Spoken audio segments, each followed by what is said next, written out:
तर नमस्कार मित्रांनो, माझे नाव आहे प्रतीक पाटील।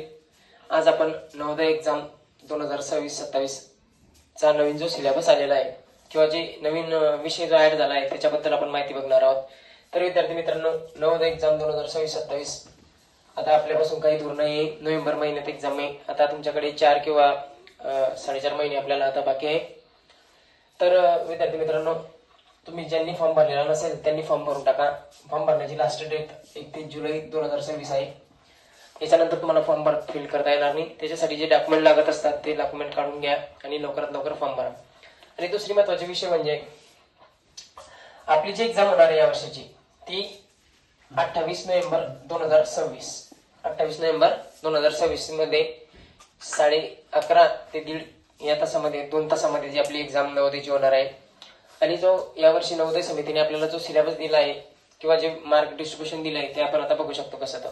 तर मित्रांनो, अभ्यासक्रम समजून घ्यायचा झाला तर पहिले आपल्याला फक्त मानसिक क्षमता चाचणी हा विषय होता, जो की 40 मार्काला आपल्याला यायचा आणि त्याला 50 गुण असायचे। तर आता काय झालं, मानसिक क्षमता चाचणी प्लस परिसर अभ्यास याचे आपल्याला 40 क्वेश्चन दिसणार आहेत। दोघींचे 20-20 असेल एक्झाम्पल, 40 प्रश्न असतील आणि ते असणार 50 गुणांना। तसेच अंकगणित जे दरवर्षीप्रमाणे आपल्याला यायचं त्याच्यात पण काही प्रकरणांची आज या वेळेस थोडी चेंज आहे वाटतं। तसं मी तुम्हाला नेक्स्ट व्हिडिओमध्ये सांगेनच प्रत्येक सिलेबस प्रत्येक सब्जेक्ट वाईज। तर अंकगणिताचे जे प्रश्न असतील आपल्याला ते 20 प्रश्न असतील, त्यांना असतील 25 गुण।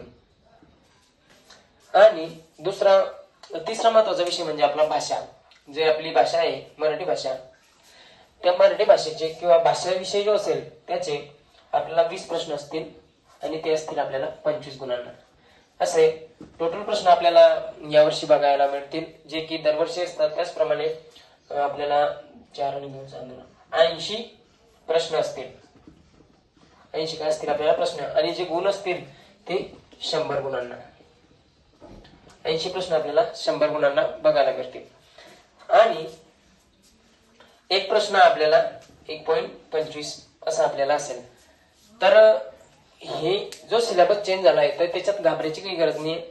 आता उलट फायद्याचं आहे की आपल्याला जो ईव्हीएस जो परिसर अभ्यास आहे, ईव्हीएस हा जो सब्जेक्ट आपल्याला एन्व्हायरमेंट हा जो आपल्याला शिकायला मिळणार आहे, आपल्याला याचा भविष्यात नक्कीच फायदा होईल। कारण की नवोदय समितीने जर तो चेंज केला आहे तर तो फायद्याचा असेल विद्यार्थ्यांचा। कारण की त्यांच्यासाठी या आतापासूनच या गोष्टींची ज्यांना अभ्यासामध्ये त्यांनी आणलंय तर विद्यार्थ्यांची त्याच्यात इम्प्रूव्हमेंट नक्की होईल। तर काही टेन्शन घ्यायची गरज नाही, आपण त्याची नक्की तयारी चांगली करून घेऊ। जसं आपण आतापर्यंत करत होतो तसा सिलेबस आहे। तर मित्रांनो, जास्त वेळ वाया घालवू नका, लवकरात लवकर ज्यांनी फॉर्म भरलेला नसेल त्यांनी फॉर्म भरा आणि चांगल्या पद्धतीने तयारी करा। नवीन जे बुक अपडेट झाले असतील ते बुक घ्या, ज्याच्यात की वेस विषय आपल्याला मिळेल। आणि आपल्या चॅनलवर तुम्हाला नवोदयचे असेच वेगवेगळ्या प्रकारचे व्हिडिओ बघायला मिळतील। धन्यवाद मित्रांनो।